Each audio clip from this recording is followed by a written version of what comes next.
qu'il y a derrière moi, c'est l'Allier, une rivière absolument incroyable. Certains d'entre vous la connaissent peut-être déjà parce que c'est une des dernières rivières en Europe à être considérée comme sauvage. En fait, la plupart des rivières et des fleuves sont aménagés par des infrastructures humaines, comme des barrages par exemple. Et ces infrastructures ont des vrais impacts sur la manière dont le fleuve ou la rivière se comporte.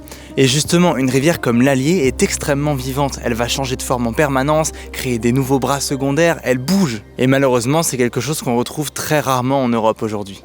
Et d'ailleurs, le principal témoin de cet état sauvage, il est tout autour de moi, c'est la faune. Je pense pas vraiment que ça s'entende dans le micro, mais ici, il y a énormément de bruit d'oiseaux, d'insectes, de petits animaux, et je peux vous dire que même en me baladant, j'arrive à ressentir vraiment la richesse de la biodiversité qu'il y a ici. Et d'ailleurs, il y a une petite info marrante avec l'Allier, c'est que en fait, c'est l'un des principaux affluents de la Loire. Et en l'occurrence, d'après les règles hydrologiques, un fleuve est dit affluent d'un autre lorsque son débit est légèrement plus faible au moment où les deux se rencontrent. C'est d'ailleurs ce qui fait qu'à Paris, la Seine devrait plutôt s'appeler l'Yonne, mais ça c'est une autre histoire. En tout cas pour la Loire, eh bien, les spécialistes ont eu un peu de mal à trancher parce que ça varie beaucoup. En fait, au moment où l'Allier et la Loire se rencontrent, eh bien, il y a certaines périodes dans l'année où l'Allier a légèrement plus de débit que la Loire et d'autres où c'est la Loire qui a plus de débit. Bon après, si on moyenne sur toute une année, c'est la Loire qui l'emporte et c'est pour ça que c'est elle qui a été nommée ainsi.